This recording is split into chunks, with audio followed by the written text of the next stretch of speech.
Hello les petits chats, j'espère que vous allez bien. Je vous retrouve aujourd'hui pour une vidéo un petit peu spéciale puisqu'après le week-end ami, je viens vous présenter un autre challenge. Il s'agit du Summer Holidays Challenge, un challenge organisé par Elodie du compte Citadelle Imaginaire sur Bookstagram. Ce challenge a lieu du 1er juillet au 31 août. Je tourne cette vidéo aujourd'hui 12 juillet. Je l'ai donc déjà commencé. Enfin bon, j'ai même pas lu la première moitié de mon premier livre, mais je l'ai déjà commencé. Et je vais donc vous expliquer en quoi il consiste et vous montrer ma palle. Sur son compte Bookstagram, Elodie a rédigé plusieurs consignes. On peut en réaliser 5, 10 ou 15 afin d'être touriste, explorateur ou aventurier. Chaque consigne correspond à un pays et c'est donc un livre par consigne afin de faire un tour du monde pendant cet été. J'ai mis ma palle par écrit dans mon cahier de blog et je vais donc vous montrer quel livre pour quelle consigne. Pour ma part, j'ai choisi le niveau le plus élevé, le niveau aventurier avec 15 consignes. Je ne sais pas du tout si je vais y arriver, mais il y a quelques albums, quelques BD, donc j'espère que ça compensera un petit peu le fait qu'il y ait beaucoup de livres. Pour les États-Unis, vivre ses rêves, lis un livre dont l'action se déroule dans un lieu que tu veux visiter. J'ai choisi de lire l'album Nécolante, une vie de chat au Japon. Ça se déroule donc au Japon et je rêve de visiter ce pays. J'ai acheté ce livre à Livre Paris 2017, il me semble. C'est donc un album que j'ai pu faire dédicacer et ça c'est vraiment trop chou. Et donc voilà, à l'intérieur, ça va se lire vite puisque ça ne se lira pas vraiment, ce sont des photographies. Mais je trouve absolument sublime, il y a quand même quelques légendes. Mais voilà, j'ai vraiment hâte de le découvrir, il est en facing dans la bibliothèque à côté de mon lit, je le vois tous les jours donc c'est l'occasion de le lire enfin. Pour le Brésil, un été en couleur, lis un livre dont la couverture comporte du jaune. J'ai choisi de lire Reborn, le deuxième tome de We Made d'Alex Cairo, qui m'a été envoyé en tout début du mois, là, en juillet, par les éditions Casterman. J'avais adoré le tome 1, We Made, qui lui est orange. C'est une histoire apocalyptique liée à un virus et j'ai vraiment hâte de le lire. J'espère que je vais le dévorer aussi rapidement que le premier tome.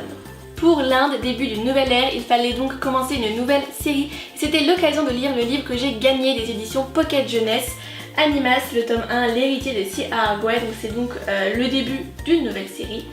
Et comme il faut que je lise assez rapidement, c'est l'occasion.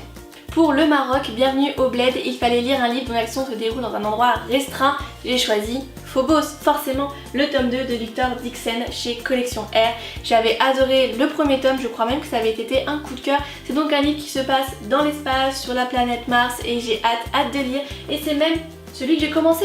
Je n'en ai pas lu beaucoup, j'ai lu les 2 premiers actes, ce qui revient à 170 pages sur 490 à peu près.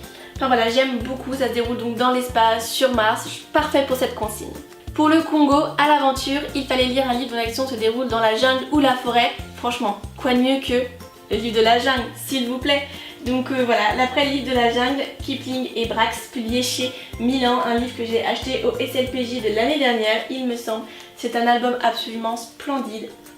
Je vous l'avais déjà présenté. Mais voilà, j'ai hâte de le lire et je trouve qu'il correspond à merveille à cette consigne. Pour l'Égypte, voyage unique, il fallait lire un livre qui n'a pas de suite. J'ai donc choisi le one shot La planète des 7 amants de Gail Hamon qui m'a été envoyé par Nathan au début du mois, donc c'est normal comme pour Remake que vous ne l'ayez pas vu passer en book haul. Cette histoire me fait penser à Alien puisque nous allons suivre un vaisseau naufragé qui va atterrir sur une planète inconnue et rencontrer un peuple hostile. Malheureusement j'ai un petit peu peur parce qu'il est pourtant tout petit, mais les 2 seuls avis que j'ai entendus sont négatifs, comme quoi c'est beaucoup trop lent et l'une des 2 personnes l'a même abandonné. J'ai quand même hâte de le lire parce que l'histoire m'intrigue énormément. Je trouve le livre très joli et j'ai vraiment envie de me faire mon propre avis. Pour la Belgique, au pays, il fallait lire un livre qui se déroule dans notre pays ou notre ville. J'ai donc choisi Cité 19, Zone Blanche, le tome 2 de Stéphane Michaka, publié chez Pocket Jeunesse, qui se déroule à Paris.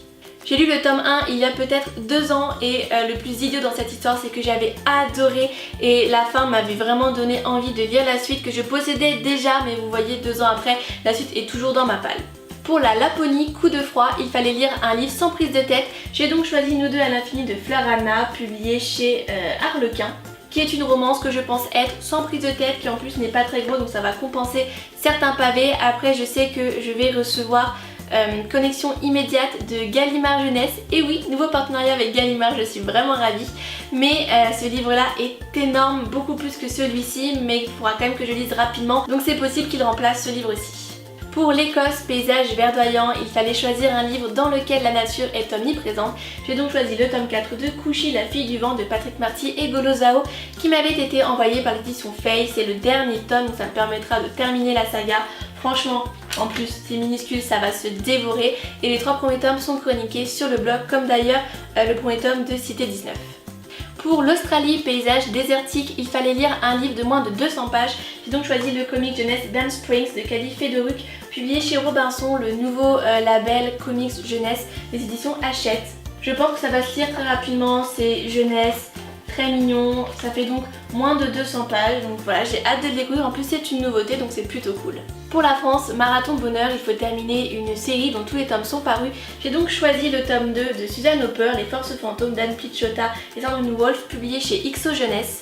J'avais beaucoup aimé le premier tome, ce tome-là est dans ma palle depuis un petit moment.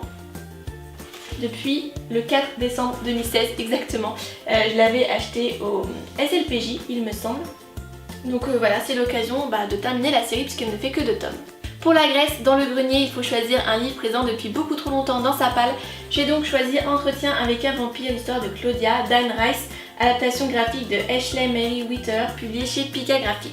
Ça devrait se lire très rapidement, les dessins sont absolument splendides, c'est très particulier, un petit peu sépia. Donc j'ai hâte de le lire, n'hésitez pas à me dire si vous connaissez déjà parce que je l'ai vraiment jamais vu passer. Je pense qu'il est dans ma palle depuis au moins 2 ans, je pense. Ouais, 2 ans, quelque chose comme ça, puisque je crois que je l'avais trouvé chez Hachette Livre International du temps où je travaillais au siège. Donc voilà, oui, je dirais peut-être 2 ans, donc il y a pire dans ma palle, mais ça au moins, ça se lit vite et ça fait quand même longtemps qu'il est dedans. Pour le Japon, dépaysement total, il fallait choisir un livre dont l'action se déroule dans une contrée lointaine. J'ai donc choisi le premier tome de Your Name de Makoto Shinkai et Ranmaru Kotone, publié chez Pika, qui se déroule au Japon. Pour les Philippines, seul au monde, il fallait choisir un livre dont l'histoire se déroule sur une île. J'ai donc choisi Nil.